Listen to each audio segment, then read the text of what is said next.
watching SEC softball presented by T-Mobile.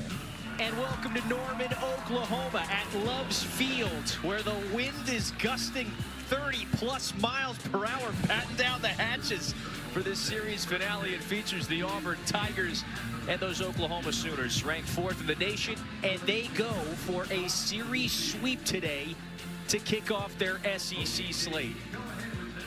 And so we say welcome upstairs here at Love's Field with Amanda Scarborough. That's the Texas A&M Hall of Famer Kevin Fitzgerald with you. So this Oklahoma team, they thrive. They're off to a 27-2 start.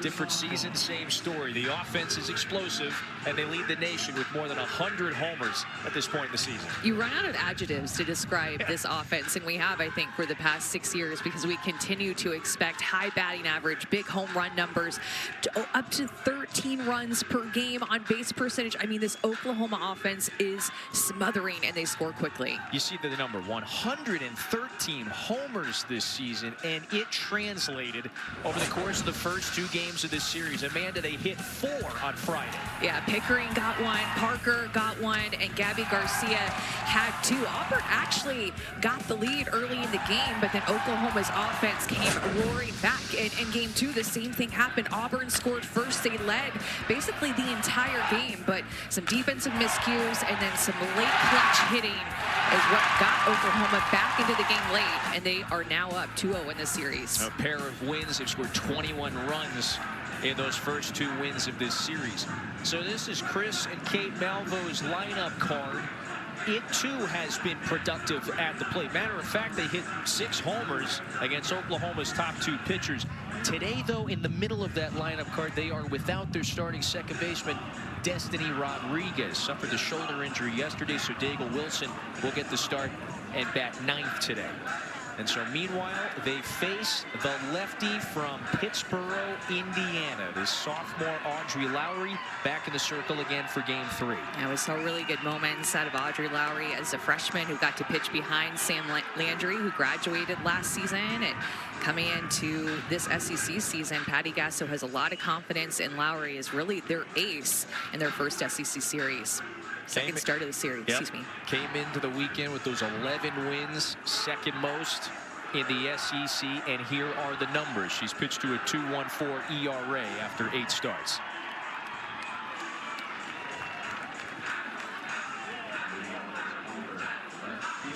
Amanda, it's a nice sunny day here in Norman. The wind is going to be a major factor. It is wild, the scene down on the field and throughout the stadium. You see the leaves and other debris just blowing across the diamond. There is a significant wind going right to left across the park.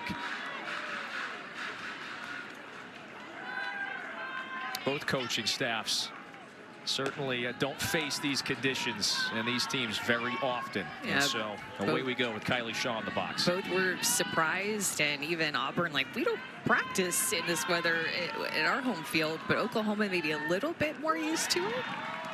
It's something that is going to be a story today. So Kylie Shaw, very impressive numbers you see to start the season. Sophomore from Estero, Florida. First-year Tiger has been a staple at the top of the order and bounces one back up the middle for a base hit.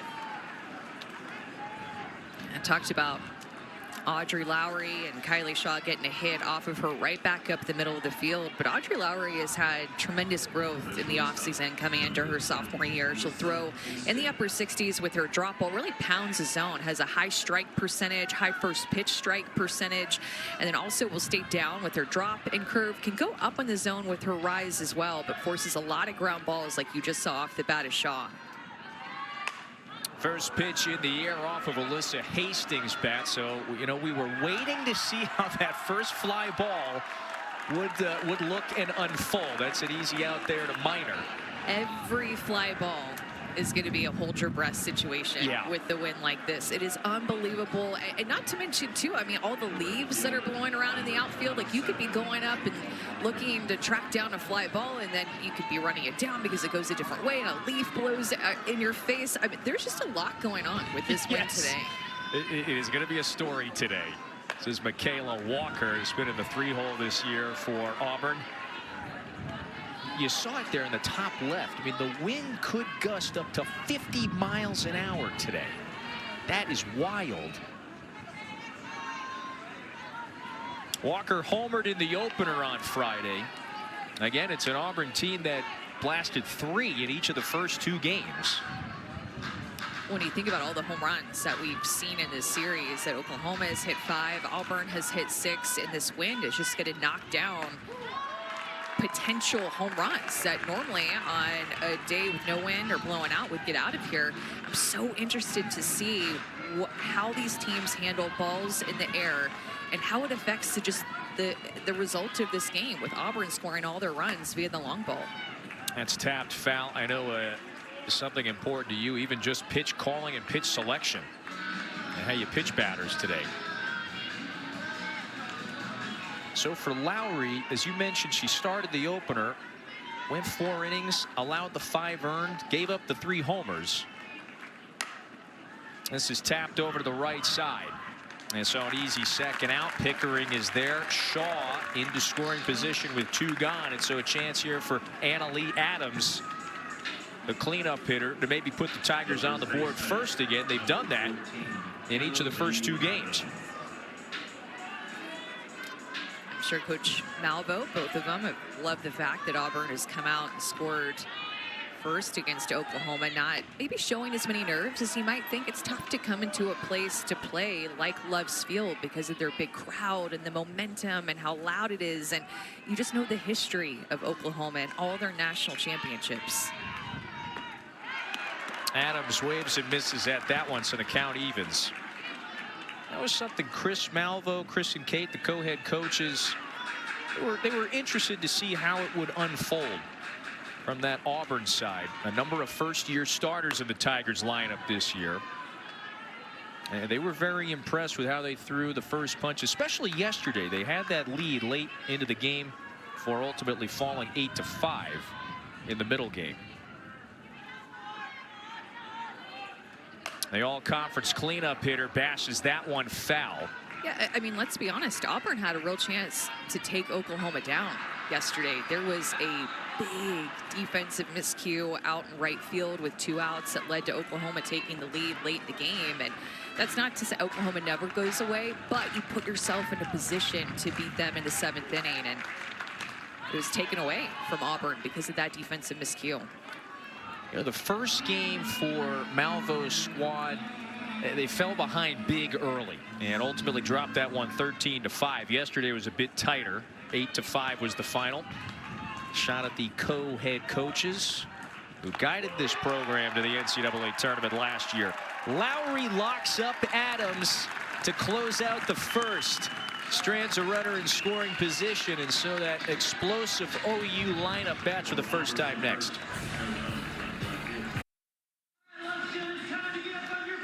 Oklahoma, as is typical, has thrived to this point in the season. They're 27-2. This is Patty Gasser's lineup card. They're going to hit for the first time here in the home first. Kendall Wells on a rampage a month and a half into the season. This freshman has got 19 homers, 2nd in Division I. So much power all throughout this order. But Kendall Wells, 19 home runs as a freshman already. Are you kidding me? It's wild stuff. She's got elite power, as does a lot of hitters at the top of this lineup for Oklahoma. Cassidy Pickering, Ella Parker, and then Wells due up here in the first against Abby Herndon.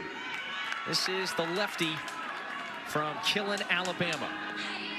She got the start on Friday night as well. Only lasted 1 1/3, but I have to say, she threw some really good pitches in there, really deceptive from the left-hand side and inflated ERA. But I think Herndon, who transferred over from Ole Miss, has really good stuff, and they like this lefty-on-lefty matchup at the top of the Oklahoma order, where there's Pickering and Parker to lead off.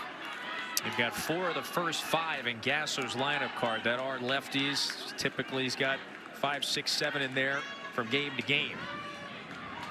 But this top of the order has been so productive all weekend long. That one is tapped foul. And then that's not even fair. Pickering has hit 2 home runs in this series, and then she shows a bunt. I mean, high on base percentage, home run power, hitting, not slapping over 500 for a batting average, hitting with power and authority. And then to lay down a bunt like that and try to find a way on, that's just not even fair to pull that tool out. Look out. So now you got Haven Roebuck at third, starts to creep in. That pitch misses, and so it's a favorable count for Pickering. That's a big pitch to make that a 3-1 count versus a 2-2. It looked like that could be at the very bottom of the zone, but Herndon and the broadcasters figuring out this strike zone early. Robert Pentecoff, he's behind the plate. Rolled over to the right side, so a good start for Abby Herndon. As you mentioned, the first-year Tiger is getting her feet wet here just as a redshirt freshman. Threw in the low 60s coming from the left-hand side. Her go-to is going to be her drop ball and changeup, so she likes to stay more down in the zone. Really good at varying her speed and spin. Her changeup is going to be an essential part of her outing today, trying to get Oklahoma out in front of pitches, just like Pickering did with the rollover ground ball. Faces another All-American here. This is Ella Parker. Game 3 of a series. Auburn's trying to win it. How do you expect the Malvos to handle the staff today? Get ahead of pitching changes, maybe even make them a little bit sooner than what it might look like to the average fan if you have a pitcher who's rolling.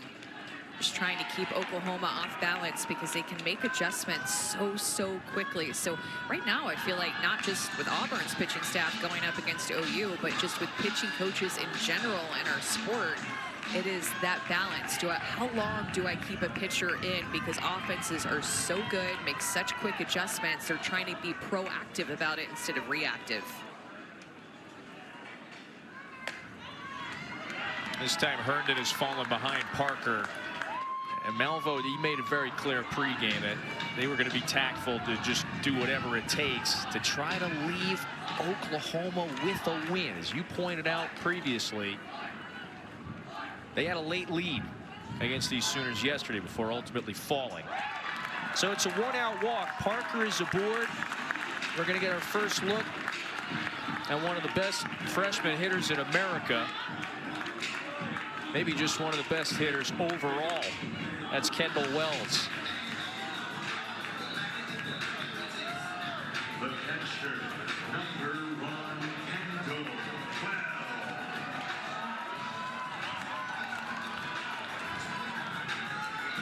Just an astounding start to her career. The 19 homers, 28 games into the season. That's it. So Herndon has missed out of the zone 5 straight now. Well, and she hasn't hit one in a few games, Kevin. So it's a little bit of maybe a home run slump, because I think it's been 3 games since she's hit one. And for her, that's the longest streak that she's had of her freshman year. 3-game homerless stretch. That's a drought, a slump. That one is fouled back to the net. So she's from Bogart, Georgia. Patty Gasso raves about her competitiveness, just the raw strength. Really impressive numbers to start. On a player that when she was growing up came to a lot of OU camps, so actually came with Lexi McDaniel, Alyssa Parker, and Kai Minor, a couple of the other freshmen.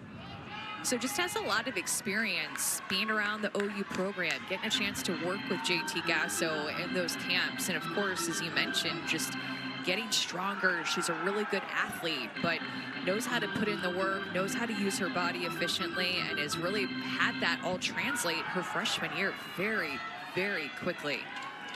And she has clearly been, the first month plus of this season has been one of the more interesting stories in this league. 1 out, 1 on, and Wells taps it foul. So Herndon trying to keep this really significant top of the order at bay here. This was Wells earlier this year. On March 7th, blasted one out of the ballpark more than 300 feet. It's just an incredible number. I mean, it's 225 to center field, by the way, and she hit it 304 out of the entire Loves Park, period, right? Like, no fan could get a hold of that one because she hit it completely out of here. And when you look at some of the longest home runs that have been hit nationally this year, she has 4 of the top 9 for distance. Katie Stewart from Texas in there a couple of times. She's really strong. She's an upperclassman over at Texas. He's 4 for 8 in this series. Again, even without the home run, she has been impactful and has worked the count full.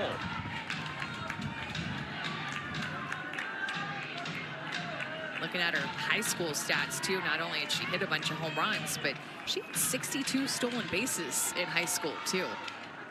Athlete. Nice battle here between she and Herndon. Rips that one foul. So we've seen a number of foul balls here against the lefty. Well, and this surprised me. So in her club career with Georgia Impact, she had 145 games played, 32 home runs. In her OU career, it's been 28 games and 19 home runs. And Kevin, I thought when you got to college, it was supposed to be harder. But the rate that she's hitting home runs at, even in very good club competition, you take it up to Division I level pitching, it should be tougher. What is the phrase? The math is not mathing there. The math is not mathing. That's talent. Again, this has been a good battle here between she and Herndon. Herndon's trying to put her away with a runner on, and Parker, and one out, pardon me, Parker over at first. Herndon's been pitching her tough in this at bat, changing speed, sides of the plate. 9th pitch of the at bat coming. Got her looking. 2 gone. 48 miles an hour is what Herndon has dropped that changeup down on. Paints the outside corner and freezes Wells, who had such a great at bat, fouled off a lot of different types of pitches. But Herndon wins that battle for the all-important second out of the inning. Trying to throw a 0 up there in this first. Gabby Garcia, the sophomore shortstop from Arizona. Again, for Herndon, these innings that she has logged this year, it's the first of her career. Last year at Ole Miss, but did not play. Took a red shirt.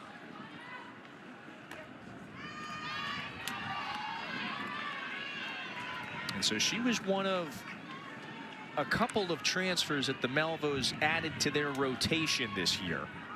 We have seen their, call it their top 2 pitchers so far this series, Ella Harrison and S.J. Guerin. They've logged most of the innings to this point. Runner on the move. That pitch misses. No throw. So Oklahoma's got a runner in scoring position here. And Herndon's falling behind these left-handed hitters. Pickering, Parker, now Garcia did a nice job of attacking Wells, who's the only righty mixed in there. But throwing a lot of balls to these lefties, and she has another lefty on deck in Minor. Finds the outside edge for a strike. Can you believe all this stuff flying around? Like, talk about a little bit of a distraction when you're in the box, huh? There's leaves that we talked about blowing everywhere. I hope everybody brought their the allergy medication today. 3-1 is there for a strike. She needs to go there again. If Herndon's going to get that pitch called for a strike twice in this at-bat, she has to go there again. It's about a ball off the plate at a really good height against a hitter with power like Gabby Garcia. I would go back to that pitch. She got a little bit more on the plate. Trying to put away the Sooners here. That 3-2 is slapped out to left. Shaw's got it lined up, and the inning comes to an end. And so she ultimately does win that battle against Garcia. Scoreless after 1 at Norman. So there's a look at Carly Keeney. She is the interim pitching coach for Oklahoma this season. Remember, it was on that staff back in 2024 when OU completed the 4-peat. So she took over ahead of the season for Jen Rocha, who remains on that leave of absence for health reasons. You know, Rocha, one of the better coaches, significant what she has done with this program for so many years. That was certainly an unexpected circumstance before the season unfolded. Keeney has come in. As Patty Gasso says, she's doing a really good job. And so it's the leadoff hitter, Manaya Womack, who bounces out for the first out. Audrey Lowry begins her second inning of work in the circle. Carly Keeney has just stepped into that role, and Jen Rocha, widely recognized as one of, if not the best pitching coach in her game. And thoughts are continually with Jen Rocha, because not only is she known as one of the best pitching coaches, she's known as one of the best humans in our game too.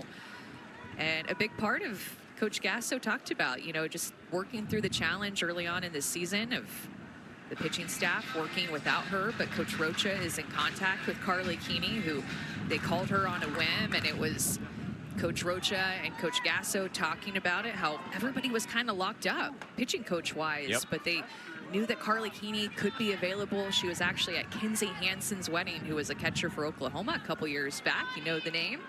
And that was in Dallas. And a lot of other Oklahoma Sooners were at that wedding, and they said, Carly Keeney needs to come to Norman. She drove up to Norman, up I-35, and they had a conversation with her and asked her to be the pitching coach, and she has been all in since they asked her, and has dedicated, or is dedicated, I should say, to being the best that she can be. And here's from Coach Rocha, as much as she can.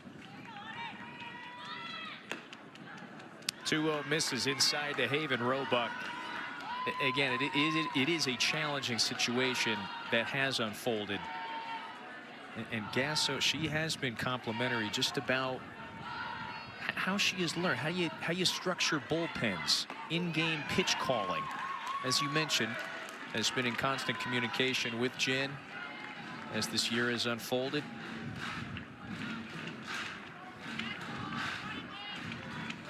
Such a big, Coach Rocha is such a big part of this program and sidekick to Coach Gasso. I mean, between that challenge of not having Coach Rocha and then Nellie McEnroe-Marinas being able, or had the injury as well over at third base, their starting third baseman. A couple of challenges that this really good team has faced early. Lowry puts away Roebuck for the second out.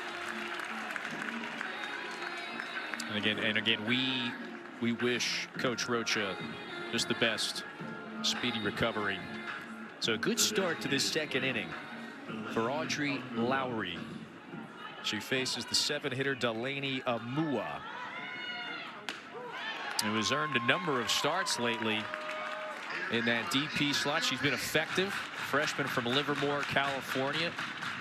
There's a number of first-year players at the bottom of the Malvo's order this year. Behind in the count, 0-2. That's right in the middle of a span here in their lineup with 4 freshmen that all hit in a row. Really young Auburn team. 0-2. Outside corner. It's a called third strike. And so Lowry has struck out 3 out of the last 4. And it's a 1-2-3 inning in the top half of the second.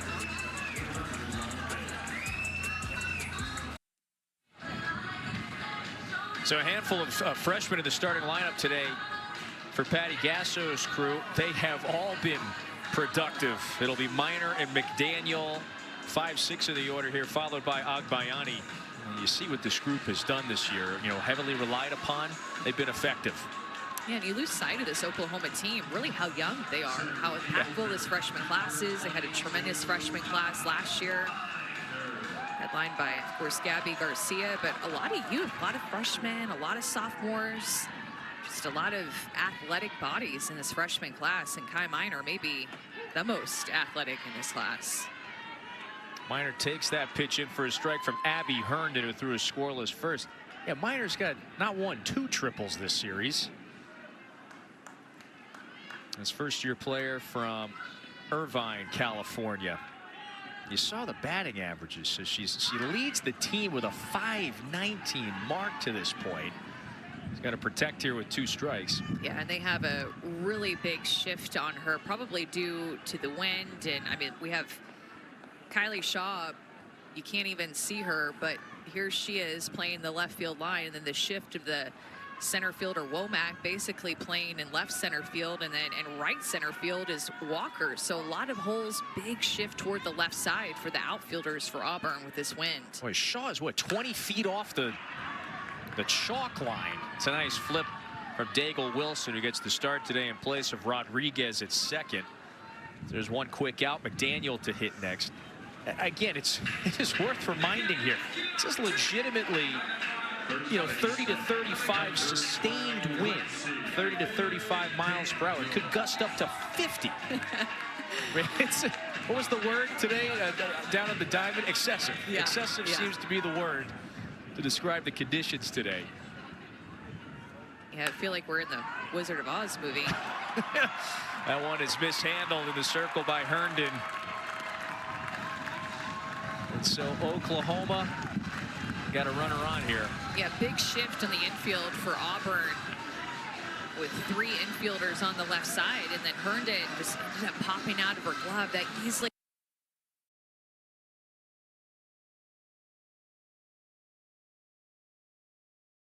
She is facing a very dangerous hitter in Cassidy Pickering. There's a 2-ball, no-strike count. But what will happen now? A little meeting in the circle. Well, and Abby Herndon had been pitching great. An unfortunate error for her off of a ball off the end of the bat. That was an error that she committed that should have been out number 2. But then that error led to Agbayani hitting a single with 2 on, a sac bump by Sydney Barker, advanced the runners into scoring position. And then Abby Dayton, the 9-hole hitter, walked to take first base to load the bases for Cassidy Pickering, who has a home run in each of the first 2 games of this series.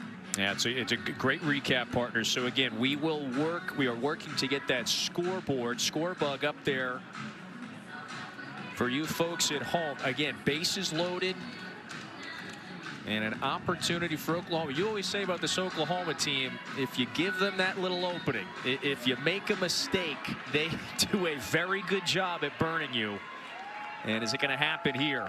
So a 2-0 pitch coming to Pickering.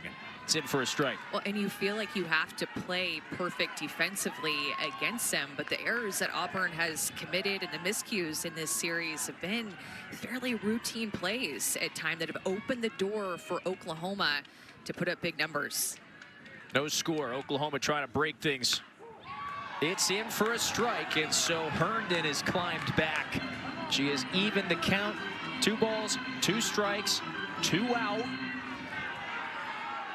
We're going to see which way momentum is going to swing here in this bottom of the second. Scoreless game. Base is full. Here we go. Swing, a rip. It's down for a base hit. McDaniel and Agbayani score. Dayton gets the stop at third. Cassidy Pickering gives the home team a 2-0 lead.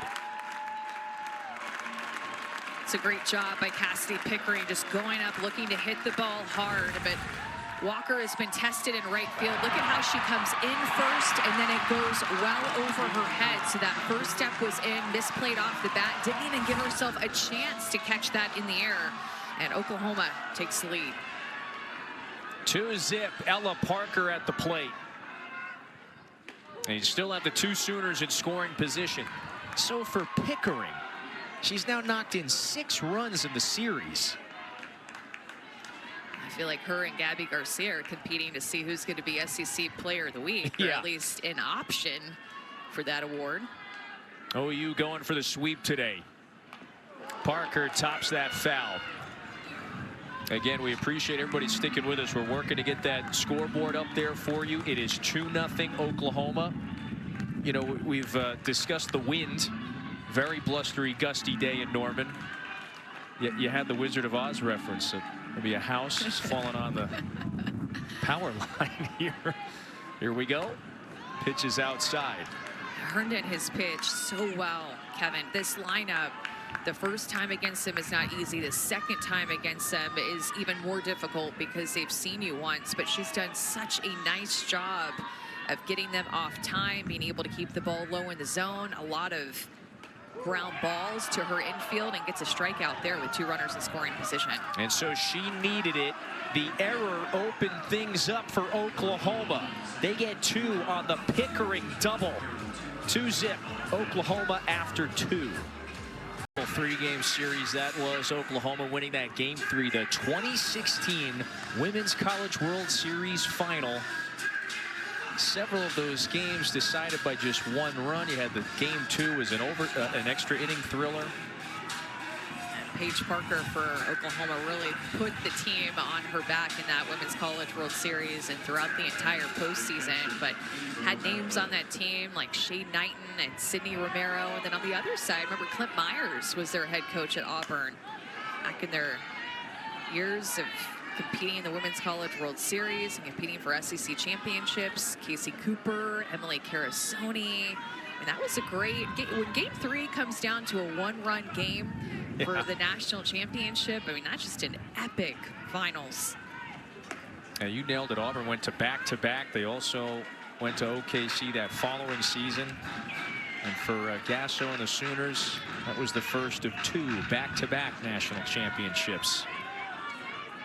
If they only knew what was to come years later. Back-to-back is nothing. That's so true. You think about what has happened since that 2016 World Series, since that national championship. And mentioned back-to-back and then 4 in a row after we got back from the 2020 shutdown. And it has been the talk of the town in college softball is Oklahoma, how to beat them, and just their relentlessness with the way that they play.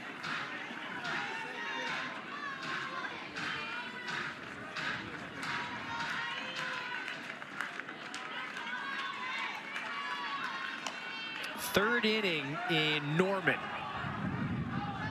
So was that slow roller off of the, I thought it was off of the front foot of Ava Ratliff. So our umpires let that one play out. Ratliff right now is safe at first. It's 8-9-1 here, due up for Auburn against Lowry. So where does this one bounce?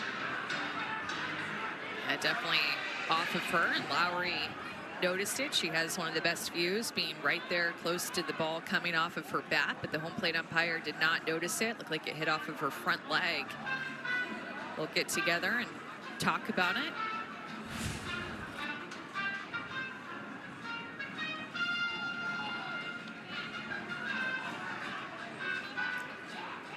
And so Patty Gasso's now having a conversation with Robert Pentikoff. And so again, the ruling on the field, do they let that one play out? So right now it's a single. Oklahoma is challenged in the call of a hit batter. This play is under review. So does it hit the ground first and then ricochet off the leg? Either hits her in the box. Definitely hit off of her. This looks like it ricochets, yeah, right off of the front left leg. Right there. Yeah, so she should be coming back to hit. I feel like this one will be a quick one. It is a centralized replay review system that the SEC has in Birmingham, so it's not done on site. It's sent to Birmingham, and they'll look at it quickly and get the call back to the umpires here in Norman. Each team, you get the 2 challenges per game. If you win one, you keep it.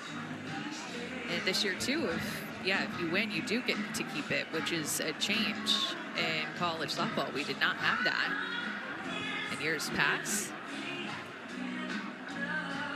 I thought live in the moment that one clearly hit the leg. And so here's another angle. You can kind of see it deflect and change its path too. This is a really good look. This one to me is pretty obvious. It was pretty obvious live as well. I'm surprised it's taking this long, to be honest. Start of this 3rd inning here. It's 2-zip Oklahoma. So the Sooners, they just got those 2 runs in the bottom half of the 2nd inning. Now Auburn, they love a leadoff base runner. However, seems pretty clear-cut. Ratliff would be back at the plate. Again, it's 8-9-1 here, due up for Auburn.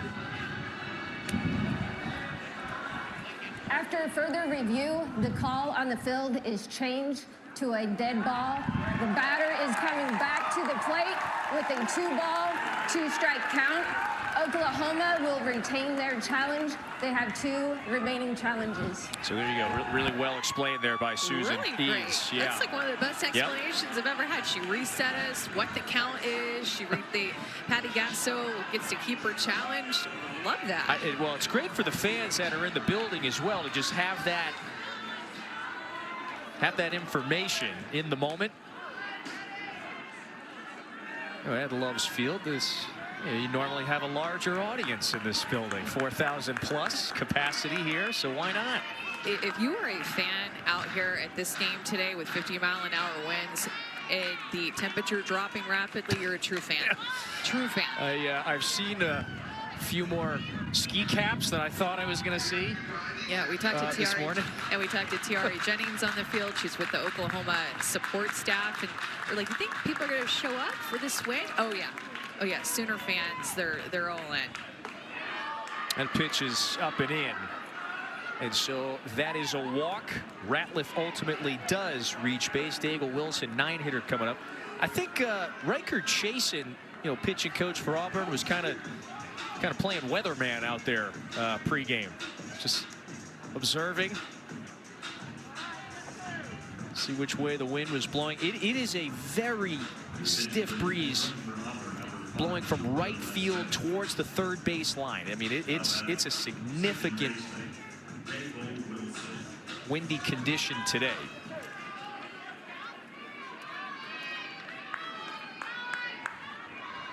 Georgia Lessman is the pinch runner at first, and that one is a little low to Wilson. Oh yeah, that says it all. Again, we're talking sustained wind of 30 to 35 miles per hour today. Yeah, not a lot of balls have been hit in the air just yet. Lowry has 3 strikeouts, so no ball put in play there.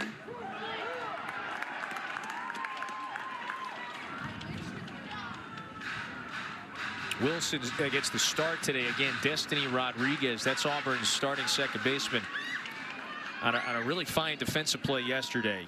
Dove, separated shoulder at second, trying to make a stop. And so she is out today. We wish her the best. So Wilson is slid in the 9 slot today. Well, you have to be excited if you're Auburn just about all these young freshmen getting experience so early in their career, and know that with Chris Malvo, just his 2nd year, and Kate taking over the program, that good things are going to come. You just have to be patient. Got to get your people in there. They brought in a bunch of transfers that were from some SEC programs, but just not a lot of experience playing in those SEC games. So they're going to get a lot of experience this year. Oh, this one is ripped. It's got some flight. Deep left. There it goes. Wilson ties this thing up at 2 with a 2-run blast to left.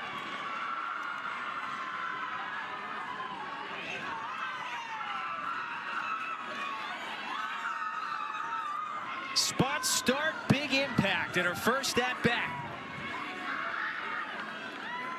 Didn't put down the bunt. And one way to make up for it is to have a swing like this. Wilson, the freshman, gets a pitch that is just too much over the plate with 2 strikes. And hits it against the wind out of here. The 9-hole. Wilson stepping up and tying up this game. Again, all of Auburn's runs that they've scored in this series have been via the long ball. So Lowry goes back to work against the top of the order. This is Kylie Shaw, who singled against her in the 1st inning. So it is now 7 homers for Auburn. They have outslugged the Sooners this weekend. That's in for a strike. Well, the lefties in the Auburn lineup have a tougher matchup going up against the lefty and Lowry. Lefties are hitting about 80 points lower off of Lowry than the righties. Righties hitting 233, lefties hitting just 157, and she also has a higher strikeout rate against those lefties at about 30%.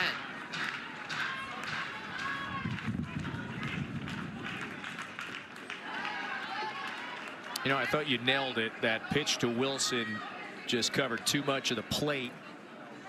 Lowry's got a way to tick. I think that was fouled off of Wells's throwing hand. She's been cut. She's been hit a couple of times in this series, and Coach Gasso's going to go out and chat with her. Looks like she was hit off of her right hand, her throwing hand. Especially on a chilly day. You see where it's hanging out. Oh, that right back stings. behind her glove. It's going to hurt really bad. Took that foul ball, you're right, on Friday, right above the left knee. Tough freshman.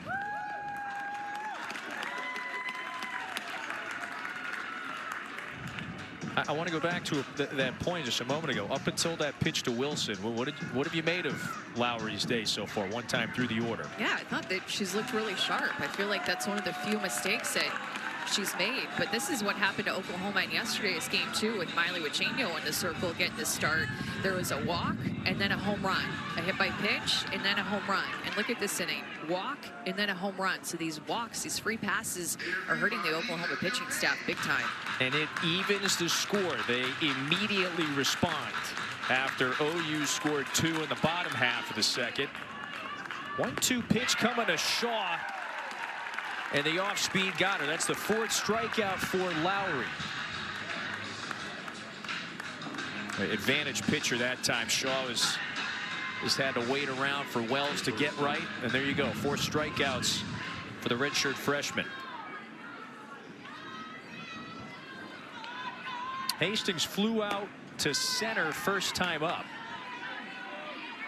And one of the things that Audrey Lowry has done so well this year in her sophomore year is just really pound the zone. Coming into the series, she had a 70% first pitch strike rate.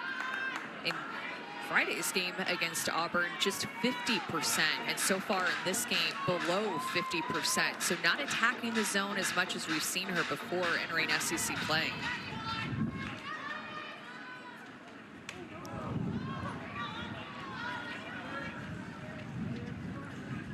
That walk rate, it's just remarkably low. And Gasso said it to you a couple of days ago. It's just generally speaking, has been really crisp with how she has attacked hitters. It's got kind of that edge inside of her in the circle. Short-term memory, moves on quickly. She's fallen behind Hastings here, though, 3-0.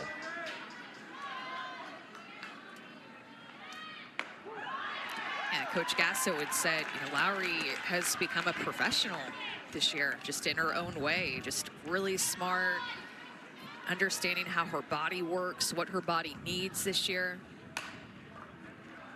Left side, long throw for Garcia, and that time McDaniel could not scoop it. And that's actually a play that Gabby Garcia is bouncing that ball on purpose. That is not a mistake of a throw. This ground ball, I should say, takes her deep into the hole. She's throwing that as a one-hopper to Lexi McDaniel on purpose to help McDaniel make a further stretch, but just hits off of her glove and she can't come away with it. That would have been a heck of a play. Gabby Garcia is a future Gold Glover.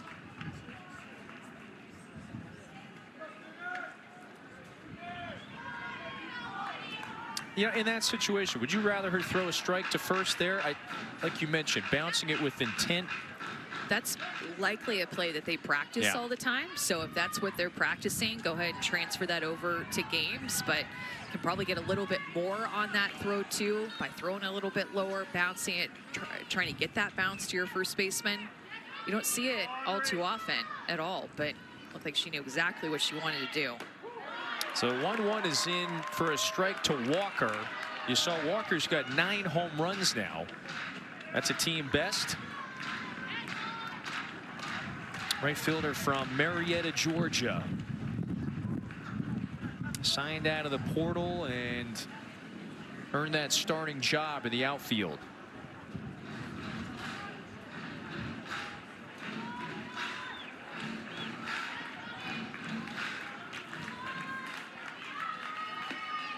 This is a player that Chris Malvo, when he was at Tennessee, recruited her out of high school. Watched her a lot, just continued to see how she did in the portal and talked to the LSU coaches. They raved about her. Slaps that foul. LSU just had nothing but good things to say about her. And quite a surprise, too, offensively, when you look at the pop that she's had in her bat, sliding right there into that 3-hole and providing a ton of power. 8 of those 9 homers in February, so that's a program record for 1 month. Rolls that to the left side, diving stop. This is Barker to second, gets the lead runner. Sydney Barker with a terrific defensive play. Now there's 2 gone. And the only play, really, I think that she thought she had, and the throw was actually late, but when Hastings slides, her foot doesn't get to the bag on time, or else she would have been safe. So while she's sliding feet first, her right foot was in the air and her left knee had not gotten to the bag. So because she was in the air, it allowed the time to have the force out at second. Boy, a spike gets caught in the dirt there. That's a great catch. First pitch to Adams is low.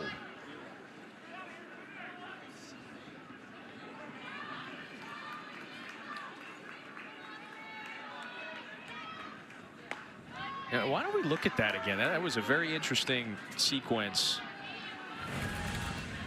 Yeah, watch the right foot gets caught. Yeah, that is a really good catch. It's the difference between her being out and safe, especially, Kevin, when you think about where they're at in their order. And so that's going to do it, by the way, for Auburn in the top half of the third.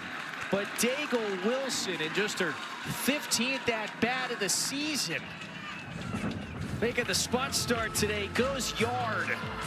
Two-run blast. Her first career home run right here in Norman ties up the game. Wilson from the 9-hole. With Alo and Chamberlain, which is quite the group to be with in comparison. By the way, that's a great nugget. This is 12 at-bats without a home run. She's going to try to dig for 2 here and gets in. Kendall Wells is in scoring position here after bouncing that one in the left field. Remember, she also had 62 stolen bases in high school, so she can run and gets out of the box well and picks up the fact that there was a little bit of trouble in left field and notices it and goes. Another Auburn defensive mistake that leads to extra bases and opens the door for Oklahoma to get that much closer to scoring. I would assume they're going to score that. An error by Shaw allows Wells to get to second, so that would be the second error, yes, commit by Auburn today. As you mentioned it, you just don't want to give Oklahoma extra bases, extra pitches, extra opportunities. Gabby Garcia's up, flew out to left her first time. Lets that one go, and she's ahead in the count.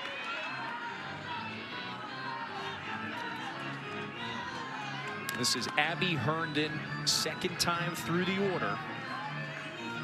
This redshirt freshman from Killen, Alabama, has thrown 51 pitches. Chris Malvo mentioned pregame, and we're going to be very tactful with how we use our pitchers today. Maybe we use them all. We're trying to go for a series, a victory today in this series, and it's a 2-2 game. You can tell that Oklahoma is just not really squaring Herndon up. She's done a nice job of changing speeds and looks down. Garcia, waited a long time on that one. She is safe at first. So that throw from Wilson is a half a fraction late. Just another mishit ball, and unfortunately another mistake defensively for Auburn. And Chris Malvo, I think, is going to challenge this one, and why not? With where Oklahoma is at in their order. Does this throw beat her? I think she's safe. Auburn is challenging the call of safe at first base. This play is under review. That slowed down replay right there. Gets that right foot down. It appears just in the nick of time. A great hustle by Gabby Garcia. I mean, think about it. It's really easy as a hitter to know that you mishit a ball and just not go as hard down the line. You're a little bit upset with yourself, and especially when it's just a ground ball to the right side happening right in front of you. So many hitters pull up on that, but not Gabby Garcia. This is not going to get overturned. Oklahoma rallying with a couple of mistakes here. Back and forth with Oklahoma scoring, and then Auburn. These two mistakes are so tough for Auburn to continue to try to recover from. And it could be crippling. And we've got some good looks at this. It does appear as if there's going to be runners at the corners. You've got Kai Minor coming up. Amanda, for Auburn in the first couple of games, it was some dropped fly balls in the outfield, an error here, an error there. This would be the third of this game 3. Yeah, Great job getting to the front of the bag by Gabby Garcia. She ends up stepping on the middle of the bag. Maybe that's a difference between her being out instead of safe, but to the front of the bag, goes hard, right out of the box. Good hustle by Garcia to get down the line quickly. This is Susan Eads again.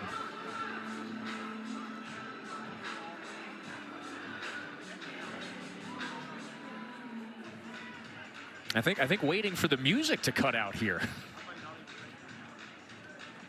She's ready to go.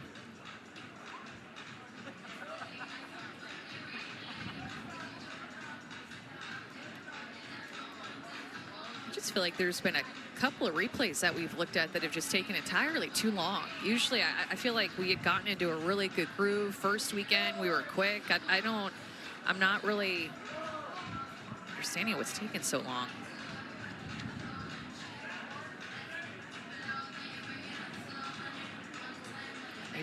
Maybe they're having technical difficulties as well. So Eads is going to disappear back down the tunnel again. Well, we mentioned some of these miscues for Auburn. This was the first error of the inning. Wells with what looked like just a routine base hit. Shaw mishandled that one. Because of that, Wells took second base. And then this was the roller over to Wilson. Looked like a clear-cut first out of the inning. Yeah, usually, Kevin, Oklahoma hits the ball so hard. They thrive off of their high exit velocity for hard-hit ground balls that get through the infield or that get to a gap and go to the wall. And there's been a lot of mishit balls off of the Oklahoma bats that Auburn has to shore up to take the outs when Oklahoma gives it to them, because this is a lower exit velocity coming off of their bat because of the way that Herndon's pitching. Yeah, they've really got just the one today. That's it, the Pickering double. All right, now we're ready. After further review, the call on the field is confirmed. The runner is safe. Auburn has one remaining challenge. Runners at the corners for the Sooners. Nobody out.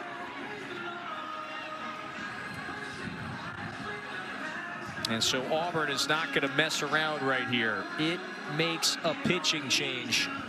And it goes back to the sophomore who threw yesterday. Ella Harrison comes in at a dicey spot. Ella Harrison, the sophomore from Clarence, New York, takes over in an important spot. Amanda, nobody out. And you got a couple of runners on here for Oklahoma she's got to deal with.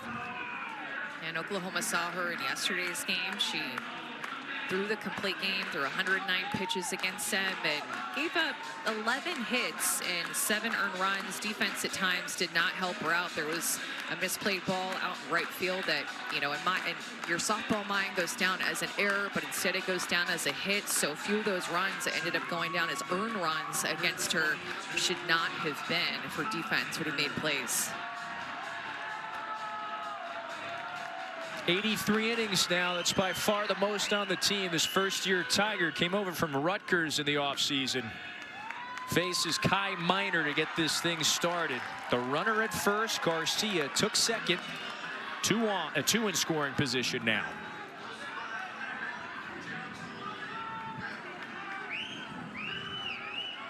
I agree with you. Harrison pitched very well for most of that game yesterday.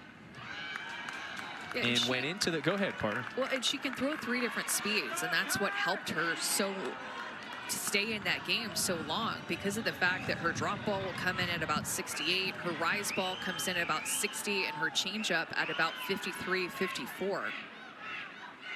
Got a 2-0 here to Minor, rips it into left, a base hit. Both runners score.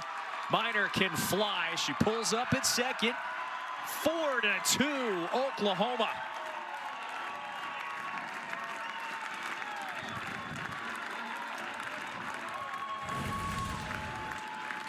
Job by Kai Minor to go down and get that drop ball. It's supposed to be on a corner, instead it was right over the middle of the plate, and it looked like Minor was expecting something down. Hitter's count, puts a good swing with that high exit velocity that we talked about that found a gap and a couple of RBIs. The freshman comes through and Oklahoma answers back. Minor now on the move. Just no hesitation there. She can absolutely fly, this rookie. Yeah, it's hard to say in hindsight, Kevin, but I don't know if I would have taken Herndon out. Oklahoma was just not squaring her up, and it's not to say I would have left her in there for the entire game, just kind of playing it by ear, but the swings that Oklahoma was having off of her pitches were just mishit after mishit. I think I would have kept her in there a little bit longer.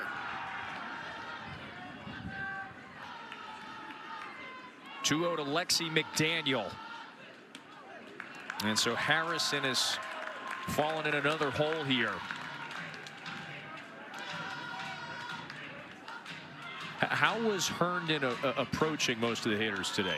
Just being able to change speeds left and right. That is the ultimate key going up against this Oklahoma lineup, is that you have to change speeds. You have to, and maybe even change speeds more than you normally do. Like, I was going back and looking at one of the tight games that Oklahoma faced this year. That was March 8th against Louisiana. They just won 2-1.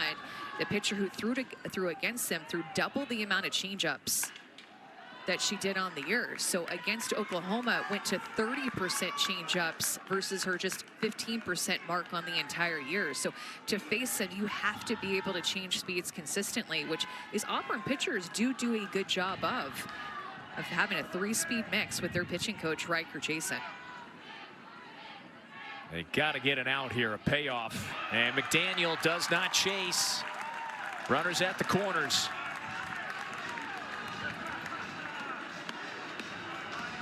Is it going to be another big inning for Oklahoma? They had a 9-run inning in the opener on Friday night. They've got 2 home here, still nobody out. And we'll get the pinch runner over at first. That's Cheney Helton.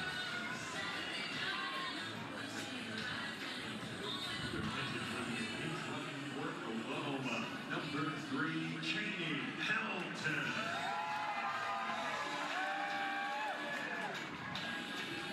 Herndon only gave up the 3 hits. That was all.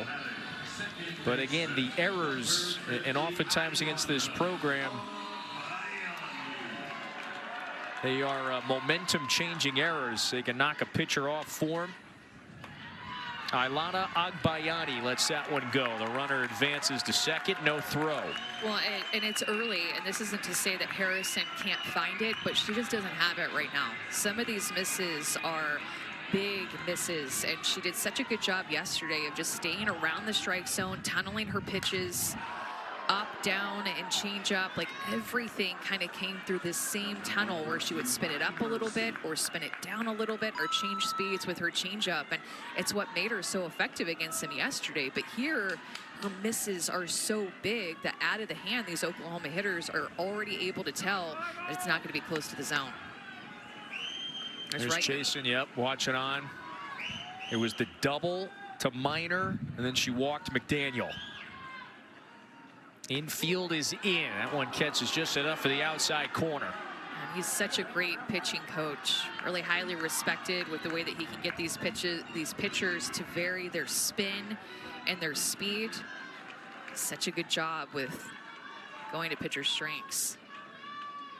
Big one here. The 1-2 is bounced right side. Wilson gets the out. Another run comes home. So Minor scores, and it's 5 to make it 6-2. Pardon. Oh, it is 5-2. Good job by Wilson to get it out there and just keep the ball in the infield. High exit velocity, must have out in that situation. She was challenged again after making an error earlier in this inning.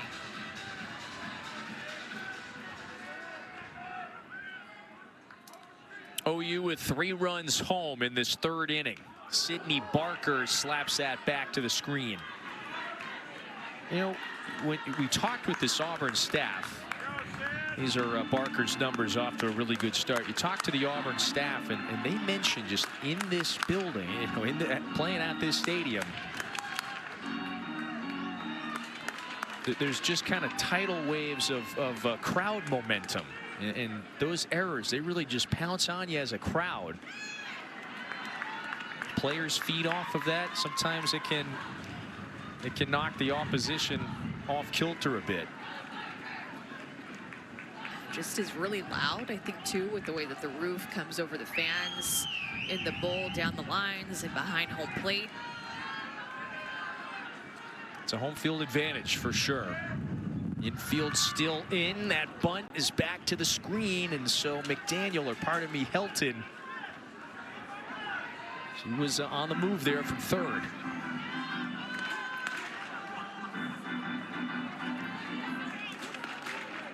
What a beautiful stadium, right? We've only gotten to play in it for a couple of years. It's probably the best softball-only facility in the entire world that they have here at Love's.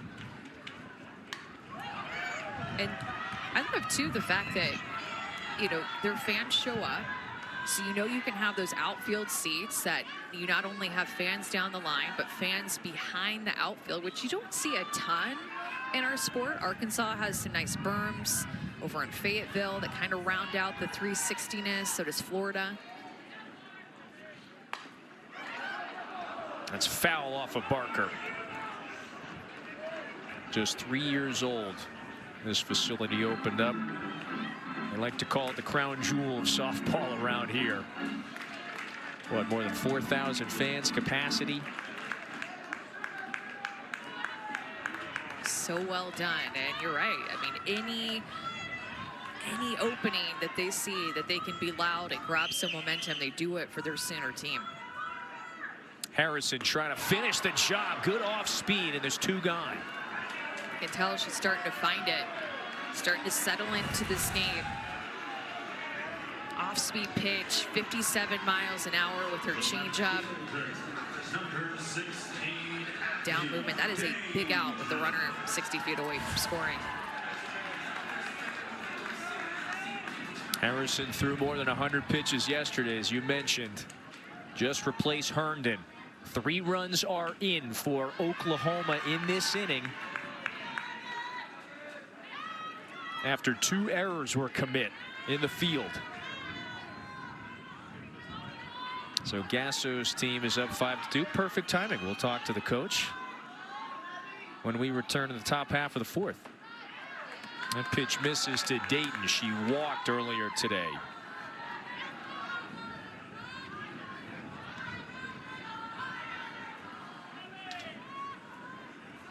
Dayton, one of the veterans, this senior from Riverside, California, has been so productive at the bottom of the order, hitting better than 500. It's early in the season, so some of the numbers are inflated, but there are a handful of hitters that have batting averages better than 500 at this point. Just wild in that Oklahoma order. Got a big hole up the middle on the right side of the diamond. Dayton takes that in for a strike. When you see how on top of the plate that she is, she's not scared to just put her toes on the line. Actually giving herself maybe a little bit more room here than she did the pitch before, trying to put more pressure on Harrison to find the zone in that 3-0 count pitch before. Takes it out the letters. So Harrison's a strike away from getting out of this. Came into the game with 2 runners on, then gave up that double to Minor. And then 1 other runner scored on a bouncing ground ball is second. Payoff coming. And slashed foul.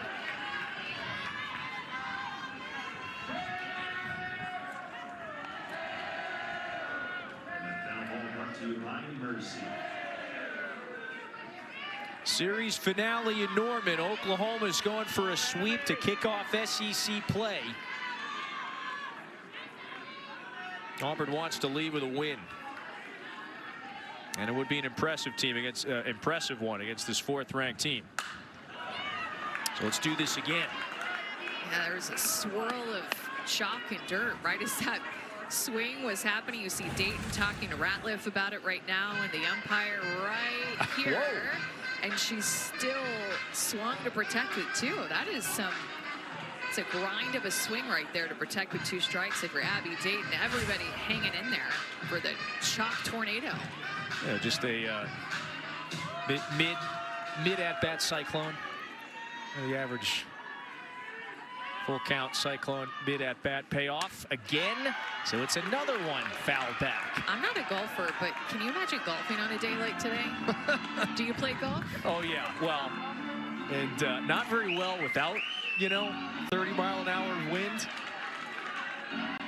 This would be, it would be painful. It would be a painful day. Got the 9th pitch of the at bat here. That's high, and so ball 4. That's the second batter that Harrison has walked of the 5 that she has faced. So now you go back to this dangerous top of the order. Oklahoma wants more. Abby Dayton just continues to have quality at bat after quality at bat. Her second walk to then pass the bat with 2 outs to Cassidy Pickering in the inning. Pickering doubled in a couple of runs in that second. We should go back to this point because it's significant wind. I mean, if you're a player out there, this is much different than what you typically see. Yeah, I just always hated playing in wind. Just not even what it was going to do to the ball in the air, but just how annoying it was. Yeah. Runner stays at first base. Your hair blowing in your face. Oh, look at this. A little delayed steal. And so Dayton's in scoring position. Oklahoma just is the annoying nuisance this inning for Auburn. Acted like she was walking back to first base and then took off on the throwback. And again, this is a batter that can do a lot of damage with one swing. Pickering faced her yesterday and hit a home run. This is Ella Harrison against Pickering. OU's only home run went the opposite way to left field. She's had quite a series at the plate. 5 for 7 in the first 2 games. You add on what she did today, so 6 out of 9 at the plate. Has knocked in a whole bunch of runs.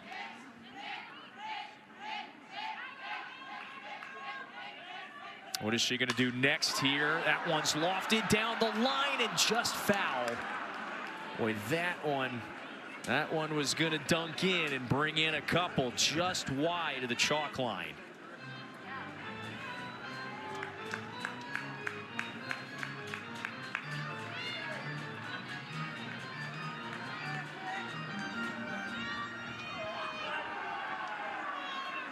It's a 2-error inning for Auburn. 3 runs have scored. Oklahoma trying to make them pay a bit more. They're up 3. Pickering rolls that one up the chalk line. And an out at first. So Adams got there just a moment before. And OU does strand 2 in scoring position. I mean, OU just plays so fast on every side of the ball. They get down the line fast. They play defense fast. That was bang, bang for the final out, but I think she was out. So we say hello for the first time to the head coach, the Hall of Famer, Patty Gasso. Coach, thanks for taking a moment to do this. We're going to talk softball with you all year long, but can we talk about just the weather? How do you approach as a team a game like this where the wind is gusting 30, 40 miles an hour? Yeah, you just got to swallow the dirt that's in your mouth and just keep going.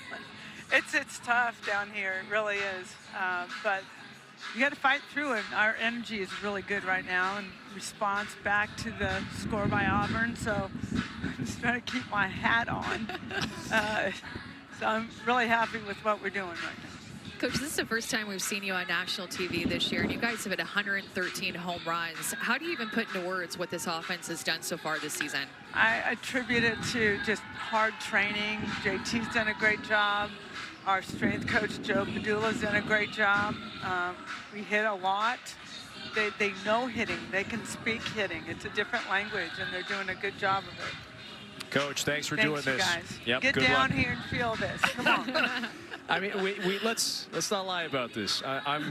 We're lacking some layers up here. I'm jealous of the very thick coat that coach has got. It is necessary. That is not to be understated here. Very necessary this afternoon. Because the temperatures just continue to drop here too throughout the day today, and even it's supposed to be in the 20s here tonight. And we're not going to hide the fact that we are in the booth and we do have the windows closed, which is normally broadcaster that you're having the windows open all the time, but not today. Just want to point out it was 85 yesterday. Yeah. Yeah. Welcome to Oklahoma.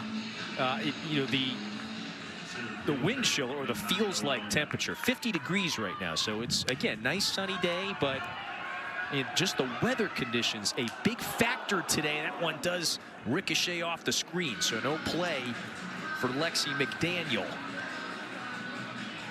Now, I would think the wind might have kept that one closer to in play than initially anticipated. It hits the screen, and look out. And off of her hand, or maybe side of her face in the net. Definitely hit off of some part of her. Audrey Lowry back in the circle, and Manaya Womack does ultimately bounce out to short for the first out. So Lowry has given up just the 2 hits. Now, one of them was a loud hit, a 2-run blast for Daigle Wilson, but she is almost twice through the order now. And this sophomore from Pittsboro, Indiana, who is stepping into more of a starring role this year, has logged the most innings for Oklahoma to this point in her second season. This is inside to Haven Roebuck. Throwing with a little extra velocity this year, with her drop ball averaging at about 67 as her hardest pitch, and last year it averaged at about 65. So she's gained a little bit of speed and gotten stronger in the weight room. Had an injury that she dealt with at some point yesterday, but Coach Gasso really felt like she finished the season strong and on a high, and then just brought that momentum with how she finished the season into the summer and into the fall, to then now seemingly become the ace of this staff as a sophomore this season. Yeah, last year she logged just the 43 innings. This year she has already far exceeded that, just a month plus into the season. That is a good illustration of what you're talking about. The rise ball is gaining a little speed, but her drop ball gained the most speed. Her hardest pitch that she's done a nice job of keeping down in the zone against these Auburn hitters. 66 miles an hour on that drop ball right there, but you can tell not leaning on her rise ball as much because of the Auburn power that they've shown in this series. And so for her, just relying on the pitch that she likes to throw the most, her drop, a change up right there.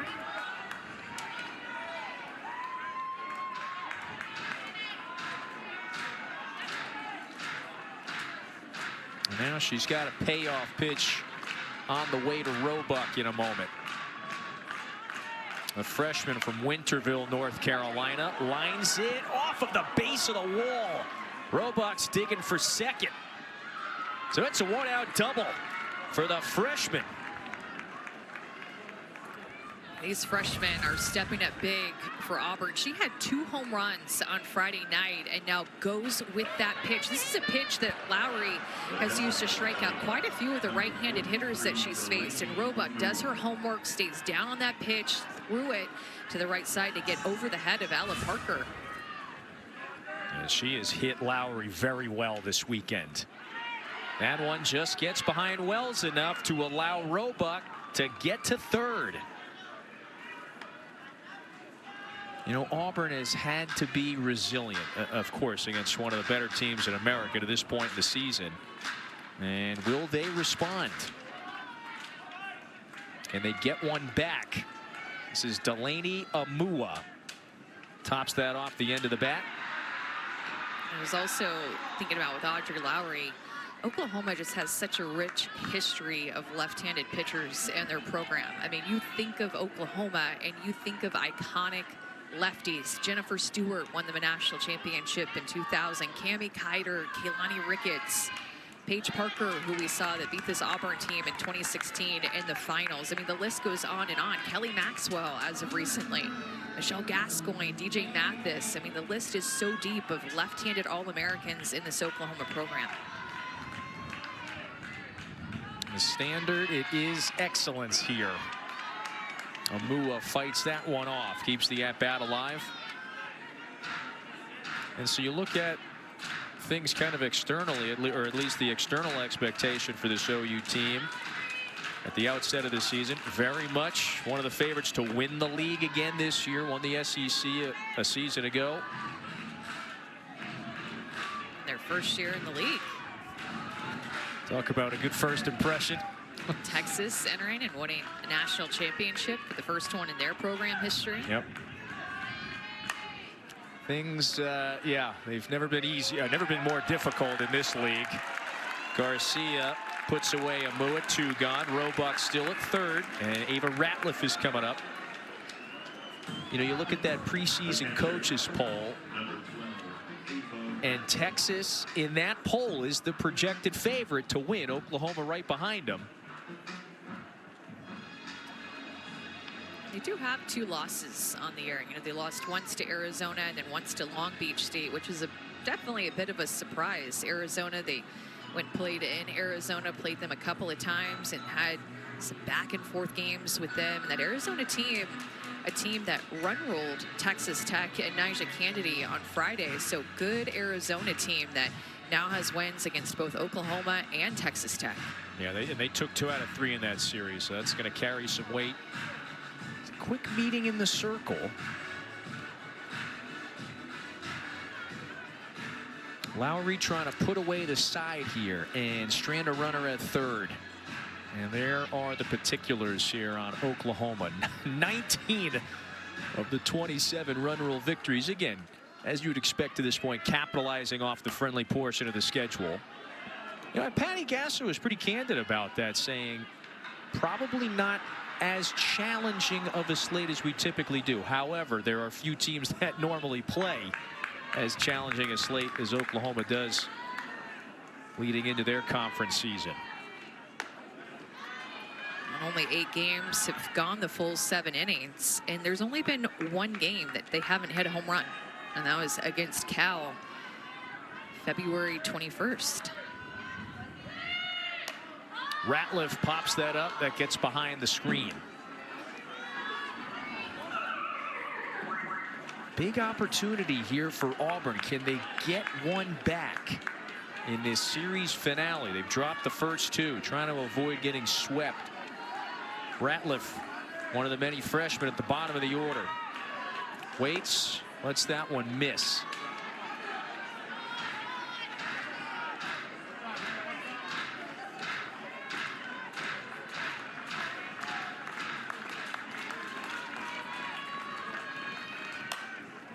Two down the line, but that's foul.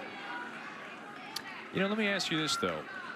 Texas, Oklahoma, who else do you expect at the top of this? We're just getting things started league play. Who else do you expect at the top of this league? Got to be Alabama and Tennessee right off the bat when you're talking about teams that have really shown out early this season. Tennessee and Alabama both undefeated until suffering losses yesterday. And then Florida with their offense in the mix, as well as Arkansas, which that Arkansas-Alabama series in Tuscaloosa going to come down to Game 3 today. I don't know if they're playing right now. I'm in our Norman win bubble at the moment, but good news for Tennessee. Carlin Pickens is pitching today. We need to make sure we can get out of this bubble. That's a scoreless inning in the top half of the 4th, so Lowry battles back, gave up the double, but is a scoreless frame. And so remember, when we return, we will talk to Chris Malvo on the other side. Which we appreciate you putting on the headset and doing this. You know, we were talking about your game yesterday. You guys had a 5-3 lead in the late innings at one point of that game. The 2-2 score. I would just be curious, what's been your assessment of how this team has battled the last, 12 innings of softball or so? Yeah, I think for the most part, we've competed, and that's been our goal. Is don't think about the surroundings or what's going on. Just continuing to compete. Unfortunately, it's a place and a team that you play against where any one time you let off the pedal or you leave the door open, they take advantage of it. And really, that's the big difference in our eyes of giving ourselves a chance to win. We've got to make sure that we're competing every single pitch, understanding the importance of that, and no matter the situation, we got to stay locked in. for the most part, you know, not horrible today, but it's a couple of pitches we didn't compete, and we still give some things away. So we've got to clean that up.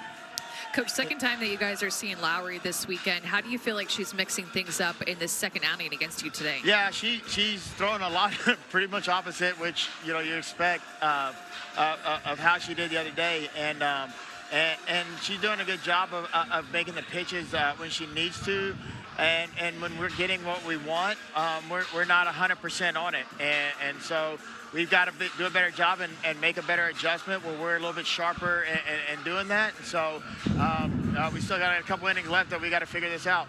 Yep, Coach, we appreciate you doing this. Thank Good you. luck the rest of the way. Appreciate it. War Eagle.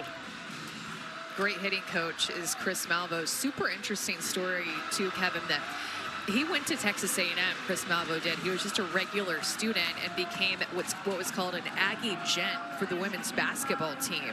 And so the Aggie Gents then decided who went and supported the women's basketball team. They're like, oh, let's go and venture over to softball just to go and watch. And they went and watched and loved it. And so then he got to eventually become closer to the program and become a part of the program, working under my former coach, Coach Joe Evans. But that's how he got started. He was just a regular student at Texas A&M and fell in love with softball by going to the games. It's amazing just how these journeys and these careers unfold. He and his wife, Kate, the co-coaches, they were assistants for a few years at Tennessee. Great success there, and ahead of last season, they get the head coaching position here. So head coaches once again for that duo. Everywhere he's gone, his teams have hit. He is well-respected hitting coach in our sport. Has put together a great staff, of course, with his wife. And then one of the first calls, if not the first call that he made, was to get Riker Chasen to become his pitching coach. And that, I think, was the only call, actually, that he needed to make. And Riker said yes. And another well-respected pitching coach that a lot of schools had been after. He had not been coaching college softball that year, that the year before that Coach Malvo called him, and he came over and he got him. So a year ago, they go to the NCAA tournament, 11th straight regional for the program. And so what happens this year on the back end of it? There's Chasen. You know, they lost a lot of veterans off of that roster a year ago. Only brought back one position player starter. But they won 2 out of 3 against Kentucky last weekend. That was a really significant way to just start league play. Parker splashes that one foul the other way. They lost a ton of experience last year to graduation with Nelia Peralta and Anna Wohlers, Amelia Lack, KK McCrary. Look at the amount of offensive production that they lost from last season. That's significant. Huge. So Parker draws the leadoff walk for Harrison. She's now faced 7 hitters who she's walked 3.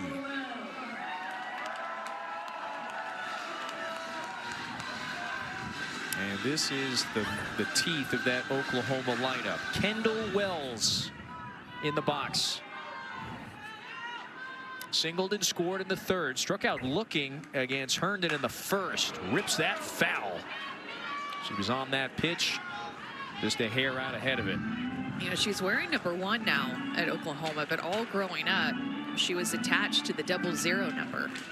And that was her number, but it was also Alyssa Parker's number. So they both get to OU, and how did they sort that out? Oh, well, they did, you know, rock, paper, scissors. That's how they figure it out. So Alyssa Parker won. She gets to wear 00, and then Kendall Wells goes with the number 1. It just true, unobjective justice there. Here's some justice. 2-run blast for Wells.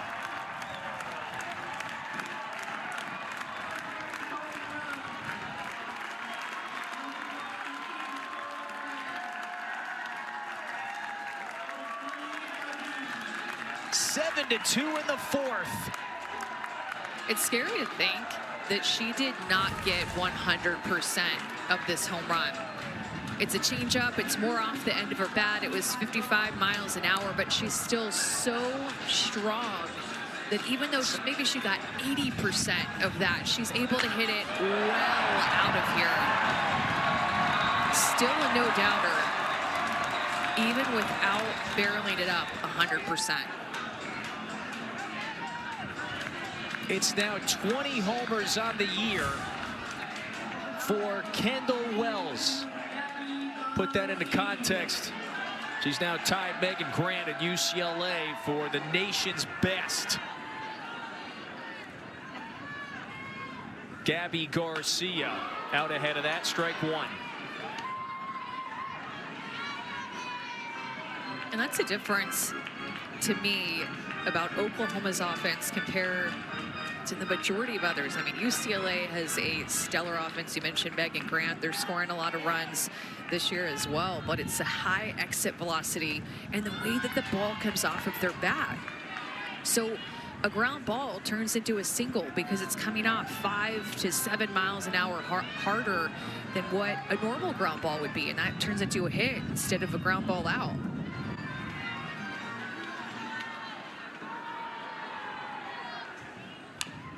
One off the bat of Kendall Wells, 262 feet, 84 miles an hour off of her bat exit velocity. Just elite raw power.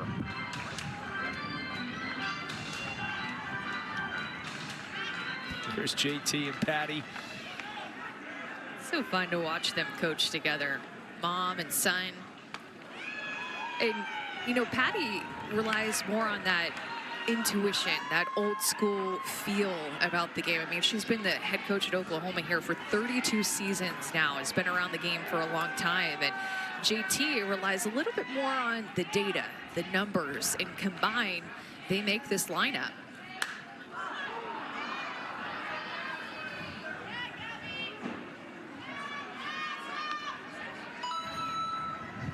It's a unique way that they play off of one another.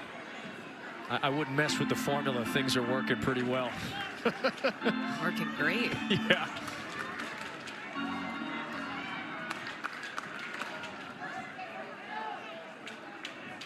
Two to Garcia.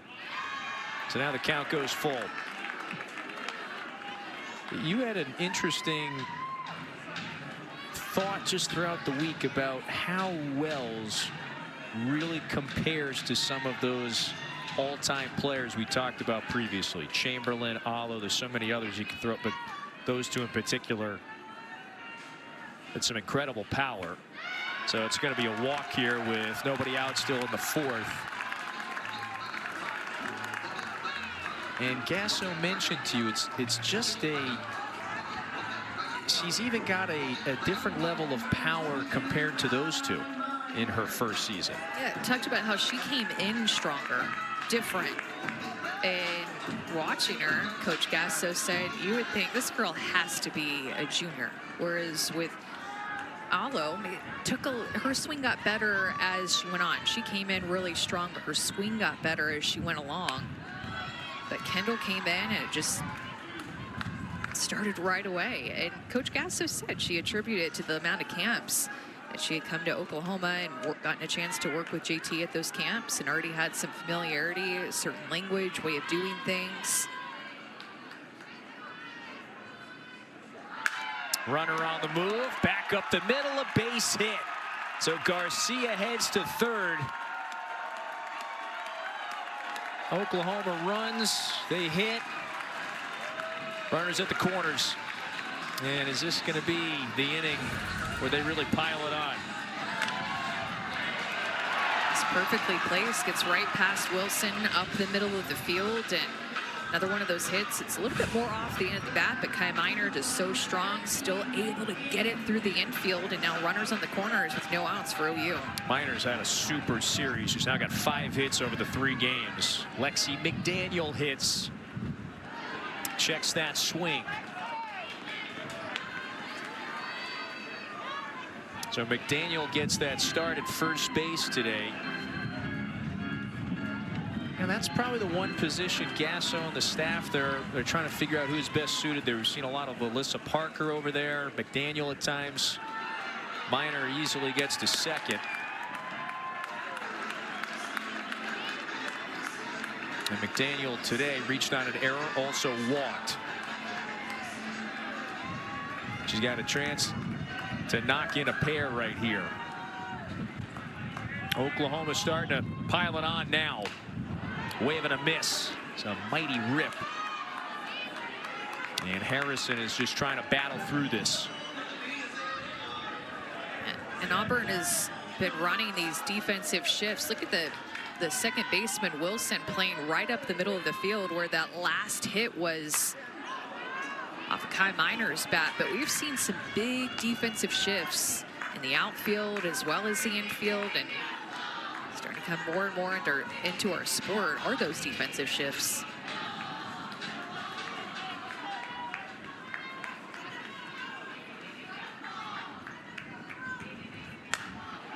And that's lined the other way. It's just a fraction foul.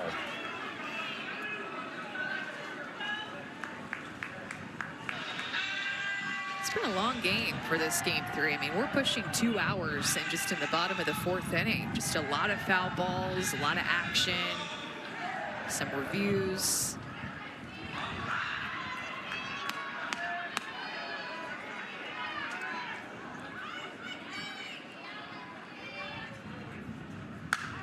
That's hit hard. Wow, it is scorched in the left, a base hit. Gasso sends Minor. She scores standing. McDaniel's rip gives the home team the 7-run lead. Just so strong. Daniel getting on top of that rise ball that's at her eyes, turning it into a single through the infield with a couple of RBIs, and all of a sudden OU is up by 7 runs. This is a big time right now for OU as that single is powered through the left side and Minor able to score with her quick speed from second base. And that was a well-struck ball to left field, and she made scoring from second base look easy. But with Oklahoma up by 7 runs, in Oklahoma's mind, they're thinking that 8 run is what we want that's at first base right now, because then we would just be 3 outs away from winning in the top of the 5th. So important for Auburn to stop the bleeding, important for Oklahoma to continue to put runs on the board, to just be 3 outs away from winning this game with a run rule. Still nobody out in this inning. You know, we just showed those numbers there a moment ago of Harrison. The 4 walks, there's been a number of errors commit in the field behind the pitchers today for Auburn. So Oklahoma, boy, you give the Sooners those breaks. And look out, this is Ailana Agbayani, senior from Mililani, Hawaii. 2nd year Sooner. You see the numbers is just off to a really strong start. Everybody is in this lineup. Think about the number of free passes, either by walk or error, that have come around to score in this game. 3 errors, I think, what, 5 walks total for both pitchers today. I make it, pardon me, 6.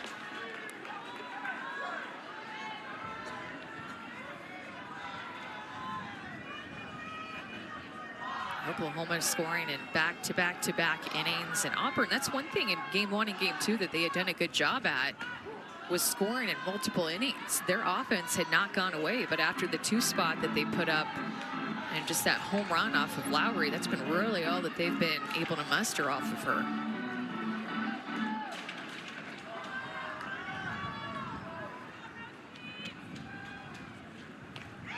Agbayani takes that one, so there is the 7th walk issued by Auburn pitchers today. That's 5 now issued by Harrison.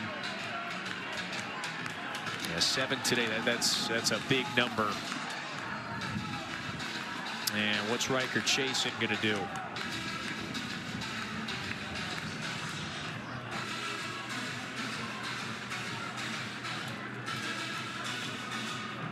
They're going to go to the bullpen. Chris Malvo is Talking with our home plate umpire right now. And it looks like Abby Herndon may re-enter this game. Oklahoma with 4 home in the 4th. Still nobody out. And they're trying to pile on more. Top 20 battle, LSU and Texas A&M. So that series is getting started today. Got started last night. We'll finish on Monday. A&M won game 1, 7-2 against LSU. And to get a good offensive performance by A&M, they scored in 5 different innings to score those 7 runs as Abby Herndon enters back into this game.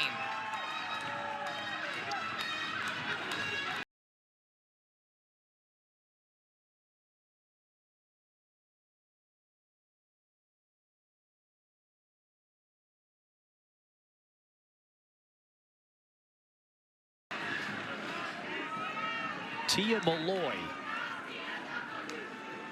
pinch hitter for Oklahoma, takes that for a strike.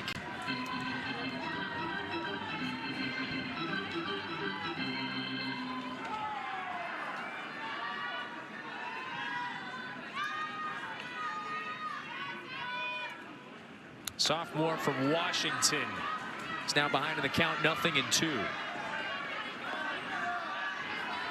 Really like the way that Herndon pitched to start this game, and said earlier I would have liked to have seen her, I think, go a little bit deeper. Instead they opted to bring Harrison before Herndon got hit hard, but a strikeout there on 3 pitches by Herndon. I thought that she looked really good to start this game. I was a little bit surprised that they pulled her so early, but this is also me, who does not see these players on an everyday basis, like Riker Chasen, like Kate Malveaux, like Chris Melva. I mean, they know their team much better than I do, but just from the outside looking in, I think I would have liked to have seen Herndon pitch a little bit deeper into this game, because Oklahoma was really struggling to barrel her up. Abby Dayton takes that one outside. The first time through the order, she only allowed the 1 hit. In that second inning, did give up, you know, really to that point, the 1 barreled up hit. That was the 2-run double for Cassidy Pickering. That's in for a strike. It started to go a little sideways as that home third began. So behind Herndon, consecutive errors were commit. Pretty big shift here again for Wilson, playing more toward first base and really opening up a hole in the middle of the field. Just really moving her in different positions. We've seen her play basically behind the pitcher. Now she's playing behind the first baseman. Even took a step more toward her normal second base position as this at-bat has gone on. Did you see the plastic bag, by the way, that flew? I missed it. Should have tallied it. It's Oscar night, so, you know, a little American Beauty situation going on here. You play-by-plays love the Oscars. That is one thing about play-by-plays. There's something about it. I like the movies. Yeah. Who knows? It has been a windy day. But I think that Auburn needs to feel really good about Herndon and her outing. I know that she's not out of this yet, but you can just tell the fits that she is giving these Oklahoma hitters. She's difficult to time up, and that is a huge part of being a good hitter, especially on this Oklahoma team, is they want to be 100% on time. But if she's changing speeds every pitch, it's difficult to get on time with her. A huge hole up the middle, as you illustrated a moment ago. Count now goes full. And so to reset the stakes again, you look at the score. It's a 7-run lead for Oklahoma. You mentioned it. That run rule provision kicks in when a team leads by 8 or more after at least 4.5. So Oklahoma is in position here. Bouncer back to the mound, and that time Herndon gets the lead runner. Really smart play. You got 2 outs. So that really changes that equation that we were just talking about a bit. Remember, she made an error earlier in this game, that it was on a similar play, just like this, to her forehand. And she got a little bit ahead of herself, but moving that way, gets a force out at 3.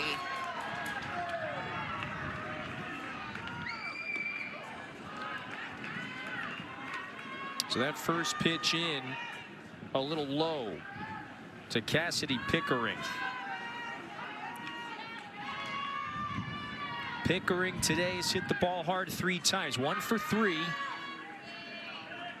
Doubled in the second, and that was against Herndon. That was the lone really well hit ball against the lefty until she was lifted in the third. Really the only damage that Herndon had given up was that one swing by Pickering. Auburn trying to prevent a really important run from scoring at second. It's 3-0.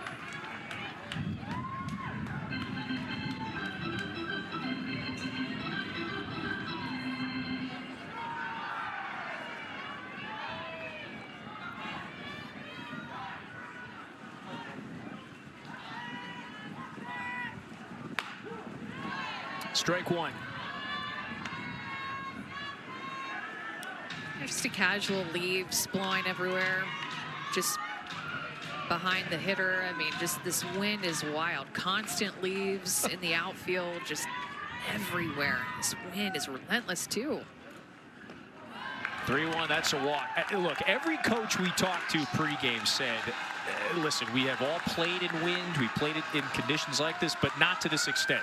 This is first time in a while for most of the coaches regarding when the heck have you played in this. Again, it is sustained 30 to 40 mile per hour wind. There you go. Right now it's 31.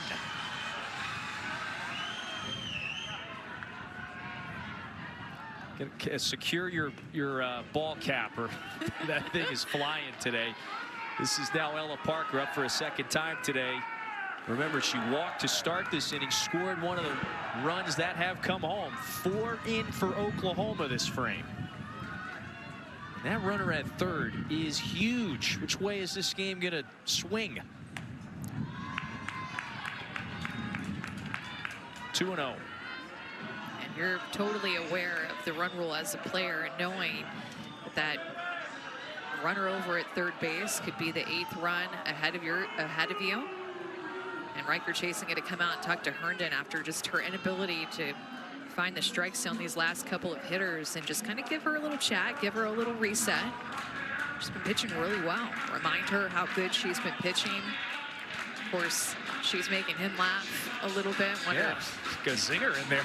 Wonder what she's saying. But just giving her a beat, understanding the situation, bases loaded. Ella Parker, one of the best hitters in the country, up to bat and finds herself in a hitter's count. You have to find a way to get an out here.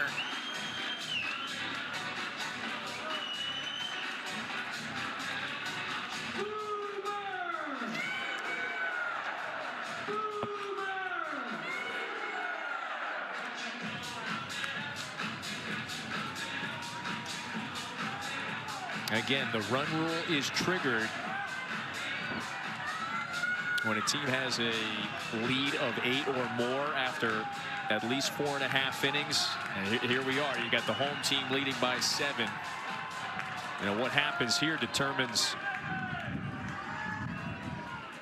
how this game plays out, in a sense. That's it for a strike.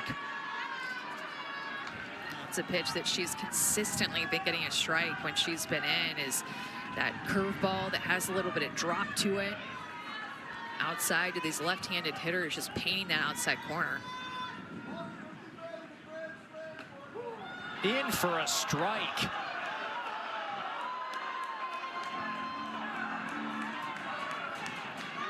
Auburn needs this last out. Again, Oklahoma scores here, and then the Tigers go to the plate in the 5th with just 3 outs to work with. That's it. They want to keep playing. 2-2, bounced up the middle. It's a base hit for Parker. 2-run score. Auburn was staggering, and now they've been knocked down to the canvas. Clutch, 2-out, 2-run single for Parker. And Parker didn't get a hit in last night's game and had not had a hit in today's game. A couple of walks, but you know that feels good to drive in a couple of RBIs. Oklahoma all quickly. I mean, just how fast that happens that they have 11 runs on the board scored in the last 4 innings.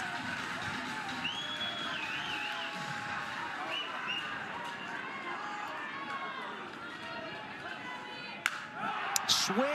This one is drilled. Wells, goodbye. It's a 2-homer inning for this rookie standout, Kendall Wells.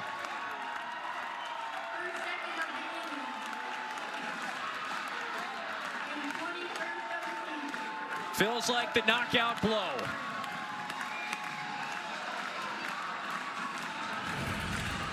My goodness, you show up to the ballpark and you just get to see things that you've never seen before.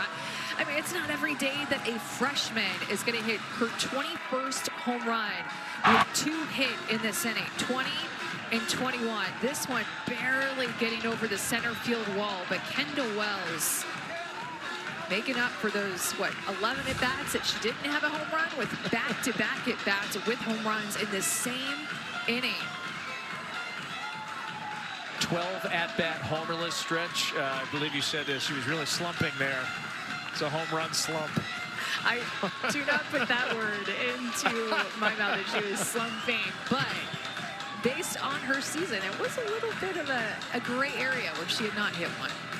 Well, and you saw those 2 home run cards. They both belong to Wells today. Not just a 2-homer day, a 2-homer inning. It was the 2-run blast earlier in the frame to kick things off. And so she has taken 2 different pitchers deep in the inning, both Herndon and Harrison. Her 4th multi-home run game of the season.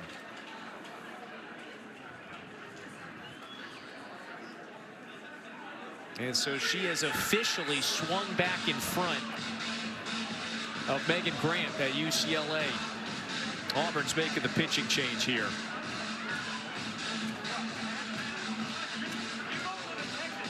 It'll be Mylena Tambora, who has only logged 8 in the 3rd innings. Auburn giving her a chance to just shut the door here on what ultimately has been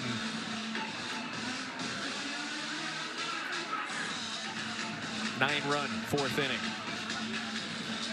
Couple of big innings that OU has had in this series as Tambora enters into this game, and I just can't get over how fast it happens for OU. Same thing happened in game 1, where just all of a sudden you look up and there's a 9 spot in 1 inning. This Oklahoma offense is so powerful, take advantage of mistakes, of walks. There you see 8th appearance of the season for Tambora, the junior from Marietta, Georgia.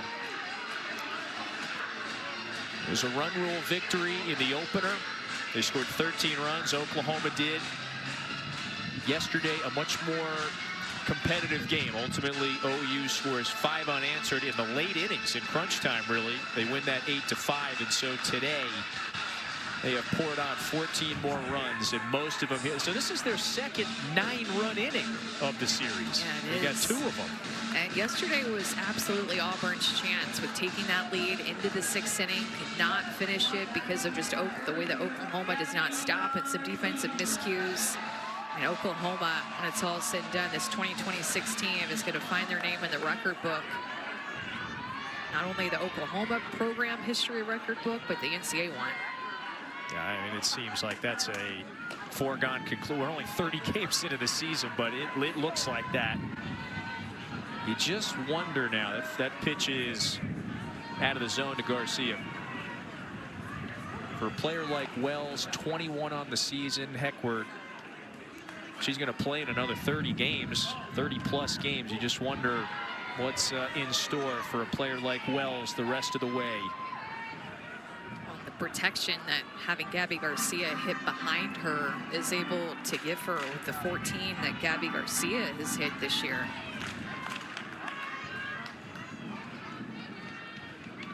I mean, the fact that Oklahoma's team OPS is right around 14 or 1500 is just unbelievable. On base plus slugging, they find ways to get on. They hit for a high average. They hit for power to bring up that slugging percentage.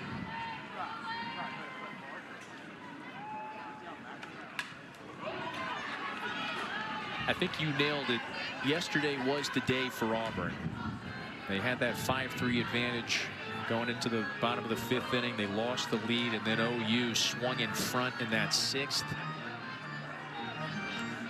But they really have, to your point, they have seemed to have just about everything you need, as they typically do year in and year out. That winning DNA. 1-2 is low to Garcia.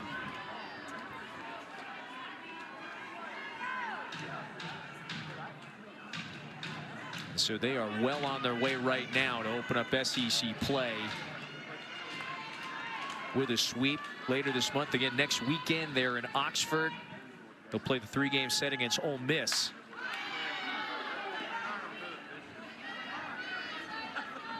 LSU after that to close out March.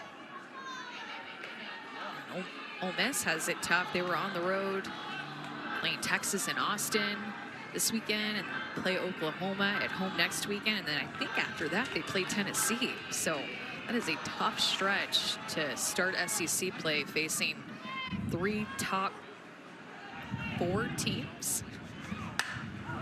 That's in the year. The wind. Wow. Okay, that's the best illustration of the day. If the winds, my goodness, grabbed 30 miles an hour, grabbed that one and just spat it over to the left field bleacher seats. That was something out of a cartoon to watch the flight of that foul ball. I'm honestly surprised we haven't seen more of that. You know, we just haven't seen a whole lot of balls in the air, but even with this win, I'm shocked that we've been able to see multiple home runs. You mentioned something about golf earlier. That's like a tee shot of us amateur golfers. The wind knocks this one back into the middle of the diamond. And so the inning does come to a close. A 9-run 4th could ultimately be the knockout blow here. Kendall Wells goes yard not once, but twice. OU's up 12. Norman, Oklahoma, 3 outs away now from completing its sweep. They have scored 35 runs in this 3-game series against Auburn. They busted it open with a 9-run home 4th, so that triggers, pardon me, that the run rule. It is in effect. Kirsten Deal, the senior from North Carolina, is out there here in the 5th to try to shut the door against Auburn. Going to get her going and get her feeling better about herself entering SEC play. Remember, this is just the first weekend that Oklahoma has been in SEC conference play. They had their bye weekend, the first weekend of SEC play, just like Texas A&M did.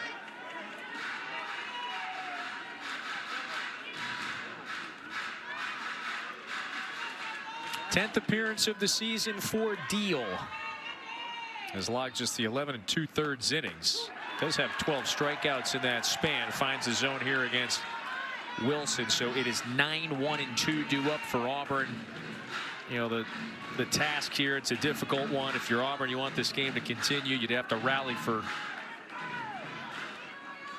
7 runs.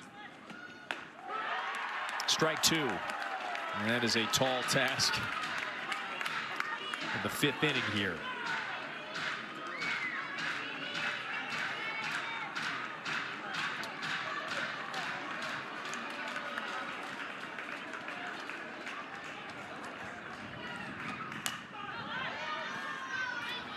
One thing you don't talk about as much, because the offense is just so prolific for Oklahoma, is just their great defense too.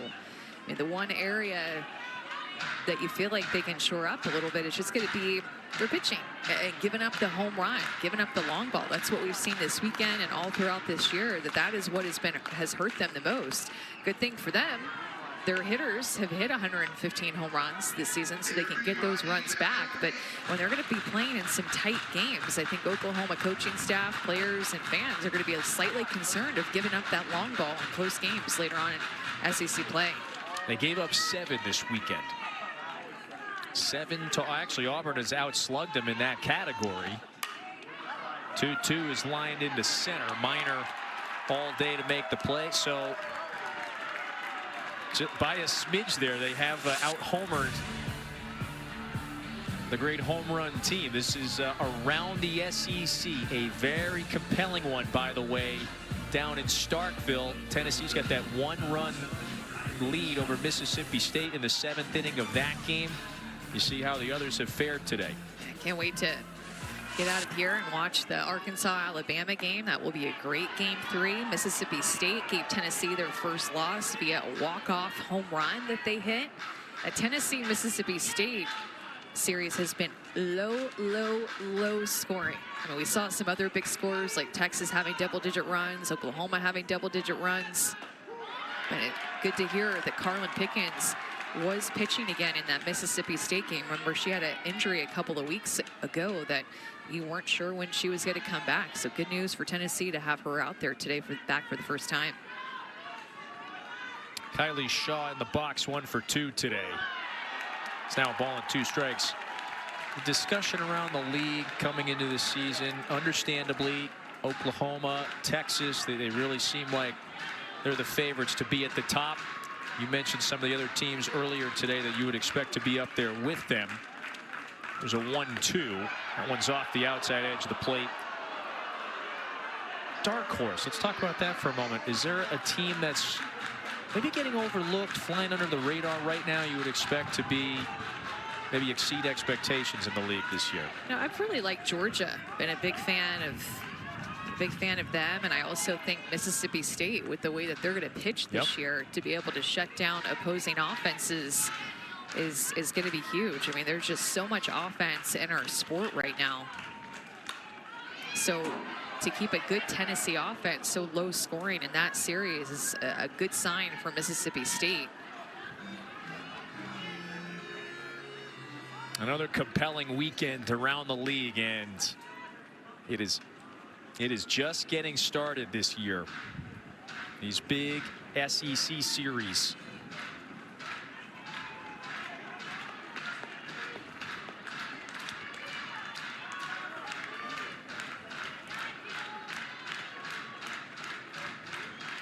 A 14-2 lead for Oklahoma in this finale. Deal misses up and away, so the count goes full to Shaw. All Oklahoma needs is just the 2 outs here. It's hard to believe that Alabama and Tennessee both lost on the same day with their undefeated seasons. Right? What are the odds of that happening? Cold third strike for the 2nd out.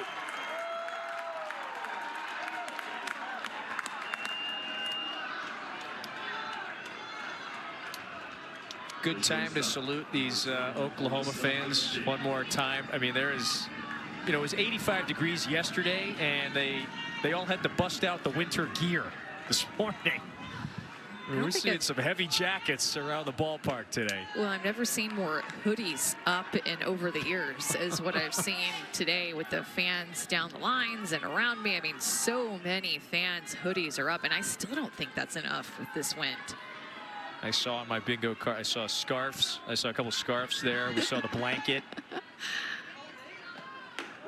1-0 is in for a strike. Just a wild weather day in Norman this morning and afternoon. This was, oh my goodness. This was between innings. The scout, get your scouting report. Valuable information on those sheets right there. That's in the air, out to left. Should do it. Dayton off the mitt, and it drops foul. So that wind really carried that one. Boy, of all days to assume I picked the wrong day, considering that's where the wind is blowing. Really significant breeze, just right field towards that left field chalk. And so another chance for Alyssa Hastings. Tracking it down, and that ball just continues to go toward foul territory. Just off her glove.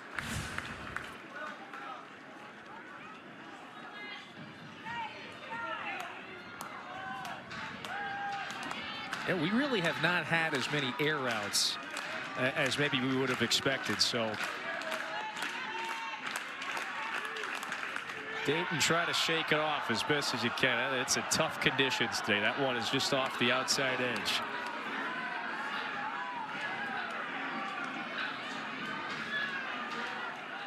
So the big inning for OU is the 9-run bottom of the 4th that Kendall Wells went yard twice in. We'll talk to her when this one goes final. 2-2, fouled back. An impressive Oklahoma offense that, again, it's an understandable question moving into conference play. How does it translate for this program? History shows it typically always does. And we have seen that this weekend. That's foul down the line.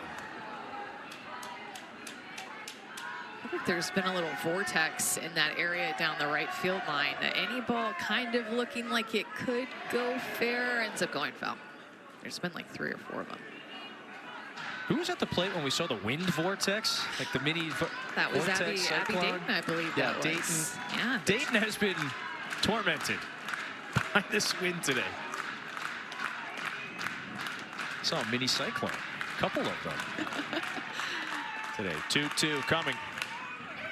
That's over to Garcia. And so the ball game is over. Oklahoma completes the sweep, and it kicks off SEC play in style. They score 14 runs today, 9 of them in that decisive 4th inning. And they're now 28-2 to start this 26 season. Yeah, give a lot of credit to Audrey Lowry against this Auburn offense that proved that they could hit well. Game 1, game 2, out slugging Oklahoma in terms of home runs, and then Audrey Lowry gave up one today, but really pitched well. Second time seeing the Auburn offense, and only gave up couple of hits, but like she did really well to also set the tone. And of course, it helps you feel a little bit more comfortable when your team scores 14 runs in 4 innings. It's great protection, this Oklahoma offense. It is clearly one of the most explosive in the nation once again this season.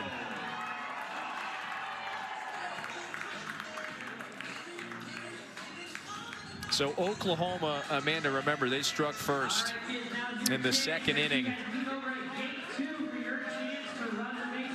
So let's take a look at the best in the game, brought to you by T-Mobile. Started with Cassidy Pickering, her big blast, and then Kendall Wells had a big day today. Had a single, turned it into a double because of an error, and then a couple of home runs. In fact, I mean, 2 home runs in the same inning for that monster 4th inning that Oklahoma put up the 9th spot. Kendall Wells, home run number 20 and 21 of the season. And is now back. It has swung back in front. Her counterpart at UCLA, 21 homers. It's best in the nation. We say hello. Kendall, thanks for putting on the headset and doing this here. 2 more homers for you today. Let's just start right there. How would you describe just the start to this season and what you have done at the plate? Yeah, I definitely think I've worked a lot with Coach JT. A lot of mentality stuff and approach at the plate. Just knowing, you know, going up there, knowing what the pitchers are going to throw, having my best approach ready so that when the pitch does come, I can do what I need to do with it. Kendall, this was your guys' maybe best crowd of the weekend here in SEC play versus SEC series. What was it like to compete here at Love's this weekend? Oh, yeah, it was super fun. It's super cool to be in this environment. The fans are great. They're so loyal. I think OU softball fans are like no other, so it's just super cool to be out here and play in front of them. And then you got to be on the other side of catching Audrey Lowry both on Friday and today. How did you see her grow from game 1 to game 3 today? I think she threw her best stuff today. Friday we might not have seen her best stuff, but today her stuff was good and it was working the way it should be. When's the last time you played in a 40-mile-an-hour winds, by the way? Not many of those in Georgia, Not many of those in Georgia, but we practiced it a lot, so. Kendall, do you recall a time that you ever hit 2 home runs in the same inning before at any point in your career? I don't know. I can't. Maybe in trouble sometime, but not sure. Well, on a bigger stage today, that last one was really the final knockout blow. You wind up knocking in 5 runs in that 4th inning. So you and Oklahoma, you guys complete the sweep. Good stuff this weekend, and thanks for doing this. Of course, thank you. Wells, one of the next stars in the game. I think that is abundantly on display, especially this weekend. And so Oklahoma does sweep Auburn, and they complete it with a 14-2 statement. in this Sunday finale. Hope you enjoyed it. We certainly did. For Amanda Scarborough and the entire ESPN crew, I'm Kevin Fitzgerald. So long for now from Norman.